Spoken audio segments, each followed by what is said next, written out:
ये कहानी रानी और तांत्रिक का है जो अवैध तरीके से संभोग करता था। बहुत समय पहले की बात। गांव से दूर एक घन जंगल था। जंगल के बीच में एक झोपड़ी खड़ी थी। इस झोपड़ी में अकेले एक तांत्रिक रहता था जिसका नाम भैरवनाथ था। अपनी रहस्यमयी साधनाएं में मग्न रहता था। गांव में उसके बारे में अनेक किस्से थे। कोई कहता कि वह गुप्त विद्याओं का झाता है, तो कोई कहता कि वह आत्माओं से बातें करता है। लेकिन सबसे बड़ा रहस्य यह था कि गांव के लोगों ने कई बार उसे रानी मालविका के साथ देखा था, जो रोज रात उसकी झोपड़ी में आती थी। रानी मालविका बेहद खूबसूरत थी और उसका वैभवपूर्ण जीवन महल में था। फिर भी वह भैरवनाथ के पास क्यों आती थी, यह कोई नहीं समझ पाता। कुछ ने इसे पाप समझा, तो कुछ ने इसे राजसी जादू। गांव के लोगों को भैरवनाथ की झोपड़ी के पीछे से अजीब सी आवाजें सुनाई देती, कभी हंसी, कभी विलाप, तो कभी मंत्रोच्चार। लोग डर के मारे उधर नहीं जाते। एक बूढ़े आदमी ने कहा, भैरवनाथ साधारण तांत्रिक नहीं, वह अघोरी है। मालविका को उसने अपनी माया जाल में फंसा लिया है, हालिया है। लेकिन कुछ लोग यह भी मानते थे कि रानी स्वयं भैरवनाथ से कुछ चाहती है। आखिरकार वह एक शक्तिशाली राजा की पत्नी थी। भैरवनाथ साधारण आदमी नहीं था। वह बचपन से ही योग और तंत्र विद्या में रुचि रखता था। कहा जाता है कि उसने हिमालय में कई सालों तक तपस्या की थी और दुर्लभ शक्तियां हासिल की थीं।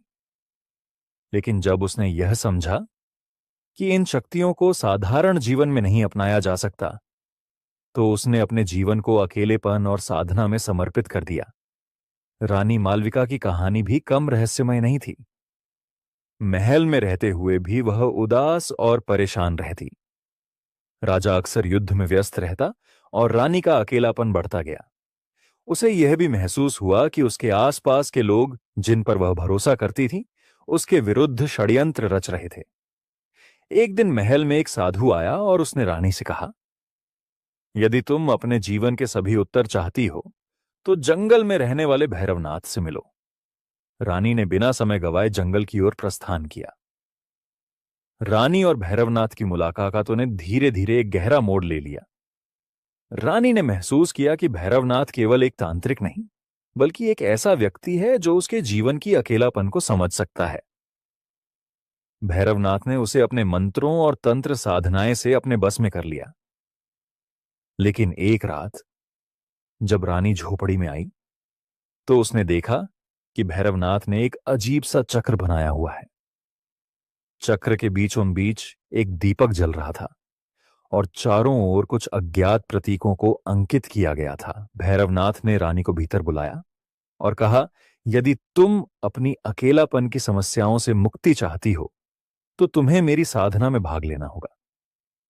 रानी ने भैरवनाथ की बात मानी और साधना में भाग लिया। भैरवनाथ ने उसे कहा, अपनी सारी वस्त्र उतारकर उस घेरे के बीच में जाकर लेट जाओ और ऊर्जा को उसके जीवन की बाधाओं को तोड़ने के लिए केंद्रित करने का निर्देश दिया। लेकिन रानी को यह नहीं पता था कि भैरवनाथ का मकसद कुछ और था। भैरवनाथ ने अपने गुप्त तंत्र ज्ञान से रानी की आत्मा और शरीर को अपने साधनाओं का हिस्सा बना लिया और रानी के साथ संभोग कर वह रानी की शक्ति का उपयोग करके अपने अघोरी विद्या को और बढ़ा रहा था। गांव के कुछ लोगों ने इस रहस्य को उजागर करने का निश्चय किया। एक रात जब रानी भैरवनाथ की झोपड़ी में थी, गांव के कुछ युवाओं ने झोपड़ी के आसपास छिपकर सब कुछ को देखने की कोशिश की। उन्होंने देखा कि झोपड़ी के पीछे एक बड़ा अनुष्ठान हो रहा था, जिसमें रानी बिना वस्त्र के घेरे सोई है। भैरवनाथ और रानी के बीच एक विचित्र ऊर्जा का संचार हो रहा था। यह दृश्य देखकर उनमें से एक ने कहा, यह साधना नहीं, यह तांत्रिक षड्यंत्र है, हमें इसे रोकना होगा।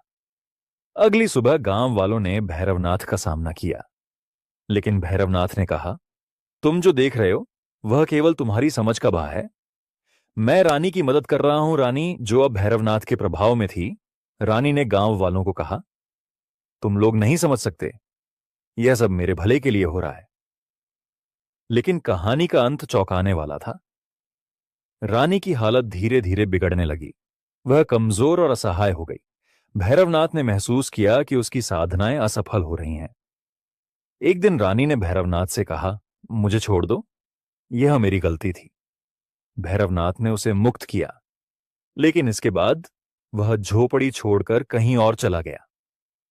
रानी वापस महल में लौट आई, लेकिन उसका जीवन पहले जैसा नहीं रहा। दोस्तों, इस कहानी से यह पता चलता है कि शक्ति और जिज्ञासा के लिए किया गया हर प्रयास सही नहीं होता।